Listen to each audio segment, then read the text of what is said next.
गुरुर्ब्रह्मा गुरुर्विष्णु गुरुर्देवो महेश्वर गुरुर्साक्षात् परब्रह्म तस्मै श्री गुरवे नमः। ध्यानमूलं गुरुर्मूर्ति पूजामूलं गुरुर्पदम् मन्त्रमूलं गुरुर्वाक्यं मोक्षमूलं गुरुकृपा।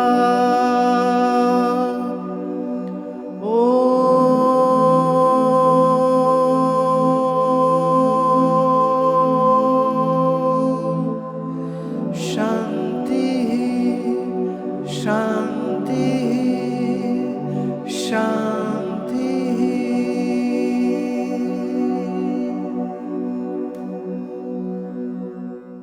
अगर इंसान ये सोचे कि अपने आप वो अपनी मर्जी से परमात्मा के रास्ते पे चल सकता है या परमात्मा की अस्तित्व को मानकर उससे प्यार कर सकता है, तो ये मानव की सबसे बड़ी गलती होगी।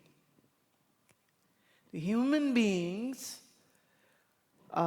as per anthropologists are just animals, and they call it with little respect, they say rational animals, thinking animals, but animals.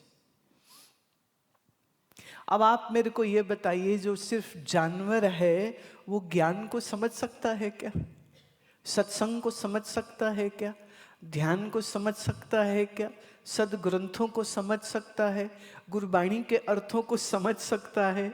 Gurbani कीर्तन का स्वाद ले सकता है क्या? नहीं। इसके लिए जो बुद्धि चाहिए, माफ करना, बहुत सारे दिखते तो इंसान हैं पर बुद्धि से जानवर ही हैं।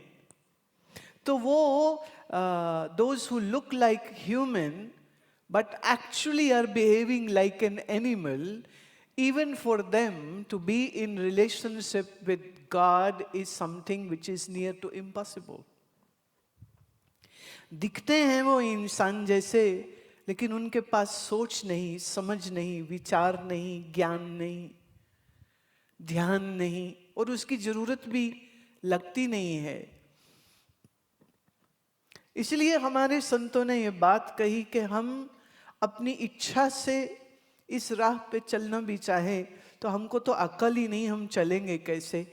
इसलिए कहा कि प्रभु, जब आपकी कृपा होती है तो जीवन में कोई संत आता है। जब कोई संत आता है तो सत्संग सुनते हैं। जब हम सत्संग सुनते हैं तब पता चलता है सत्य क्या है, असत्य क्या है, जीवन क्या है, मृत्यु क्या है, रिश्ते क्या है, रिश्तों की सच्चाई क्या है, स्वार्थ क्या है और प्यार क्या है। ये फर्क कैसे पता चलेगा? It is only when you are in communion with some realized person, you get to listen to all this stuff. And then you begin to think about all this stuff. Most of the times, everybody is busy. Busy, busy, busy. पैसा कमाना, bill pay करने, mortgage पे करनी, loan पे करना, तो काम में बिजी, घर से आना जाना, खाना पीना, और फिर इसी बीच में सैटरडे संडे किसी रिश्तेदार की कोई पार्टी है, कोई ये है, कोई मिलने आ गया, कोई बीमार हो गया, उसको मिलने चले जाओ, and so on so forth. And then the COVID comes, right? Then COVID comes and suddenly things change.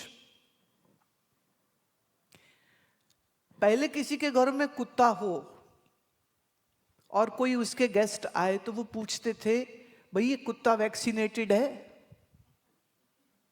हाँ? कोविड के बाद क्या हुआ? अब जब गेस्ट आता है तो पूछता है, तुम वैक्सीनेटेड हो? Are you safe? Can I come in or not? क्या तुम वैक्सीनेटेड हो? डर, मौत का तांडव, अस्पतालों में जगह नहीं। वैक्सीन तो बहुत बाद में आई है, ऑलमोस्ट 1 साल के बाद आई है।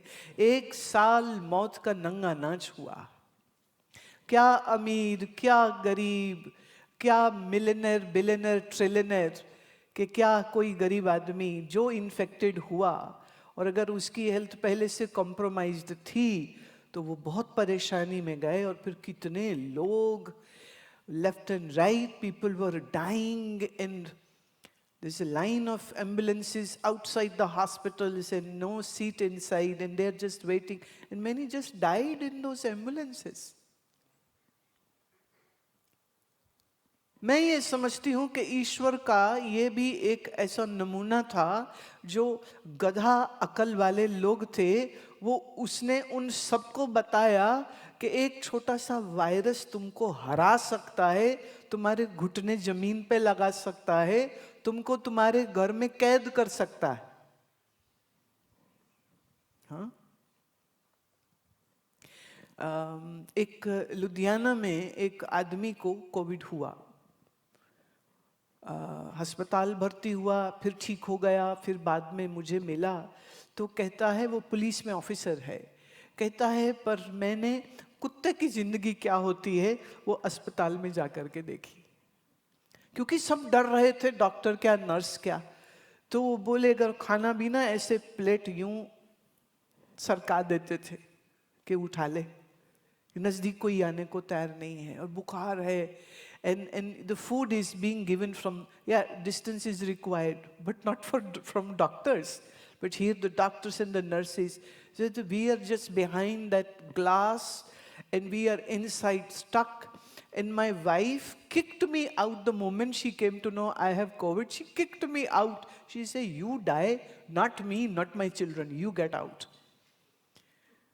So he went to the hospital without his wife, without his children. जान इतनी प्यारी लगी कि पति देव को भी घर से बाहर निकाल दिया। कह रहे आपसे कितनी बार सुना था कि स्वार्थ के सब संबंध होते हैं, लेकिन हम लोग भी सुन लेते थे, लेकिन स्वार्थ के संबंध सच में होते हैं, ये उस दिन मुझको समझ लगी। 15 दिन हॉस्पिटल रहा। 15 दिन कहते हॉस्पिटल बेड पे बैठ के मैं सिर्फ एक काम कर रहा था, जो आपने सिखाया था, बैठो और नाम सुमिरन करो। I was just sitting on my bed and whenever and as many times as I could do, I would sit on my bed and I would struggle to sit, but yet I would sit erect and do my sumiran. And he said, in my whole life I have never experienced this concentration and this peace while I was doing that. 2-4 दिन तो बड़ा रोया कि कोई नहीं पूछ रहा हाल, और मैं पंजाब पुलिस का अफसर हूँ और यहाँ मेरी दुर्गत हो रही है, और फैमिली कहती है कि बच गया तो आ जाए वापिस, बीमार में वापिस मत आ जाना। तब तो हॉस्पिटल छोड़ते भी नहीं थे, 2 ही हालत में छूटता था, या तो मर जाए फिर तो गया शमशान में, या अगर ठीक हो गया तो फिर रिलीव करते थे उसको कि चलो भाई जाओ अब अपने घर। मैं ये समझती हूँ बहुत मुश्किल वक्त था। जिन्होंने अपनों को गंवाया है उनके लिए और भी ज़्यादा मुश्किल था। लेकिन अगर मैं धर्म की दृष्टि से देखूं, अध्यात्म की दृष्टि से देखूं, तो ये एक बहुत सेंसिटिव और बहुत एजुकेटिव टाइम था। एक, people learnt about taking care of their health, which people usually don't.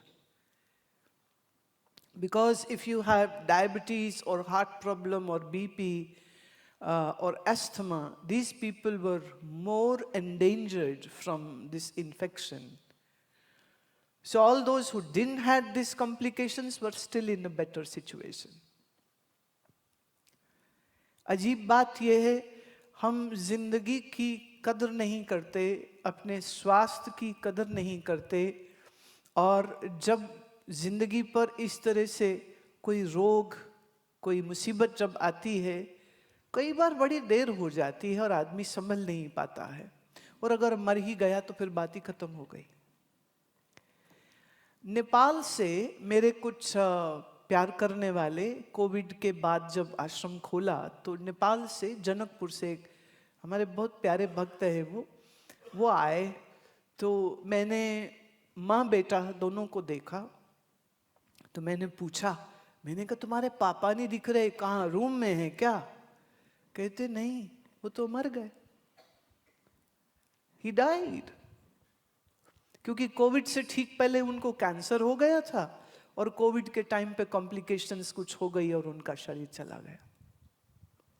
अब मैंने उनको हमेशा एक साथ देखा था, तीनों लोग एक साथ आते थे, माँ बाप और उनका पुत्र। और अब माँ बची और बाप है नहीं, तो माँ बेटा दोनों। बोले वो कहाँ, बहुत प्यारे थे, बहुत अच्छे साधक थे, नेपाल से आके आश्रम में बहुत लंबा रुकते थे, अच्छे साधक है, साधना करते हैं, रेगुलरली साधना करते हैं। पर अगर शरीर ही मर जाएगा तो फिर क्या करेगा? एक एक श्वास हमारा कीमती है, एक एक श्वास हमारा इतना कीमती है कि कईयों ने तो गिनती कर दी कि 24,600 श्वास, अगर आपका नॉर्मल ब्रीदिंग रेट है तो 24,600 श्वास आप रोज के ले रहे हैं। इन 24,600 श्वासों में कितनी बार तुमको ईश्वर की याद आती है? कितनी बार आपको इस बात का ख्याल आता है कि मैं इन श्वासों को आधार बना करके साधना करूं? How many times you are aware of your breathing? Because breath is prana and prana is life. If there is no prana, there is no breath, hence there is no life. So do we celebrate this life with meditation? Do we sit down to do what we are supposed to do? कि सिर्फ दौड़ भाग करके, खा P के, सो के, लड़ के, हाँ बस इतना में ही दिन में थक गए और फिर रात को सो लिए, सुबह फिर उठे और फिर वही साइकिल फिर से चल पड़ता है।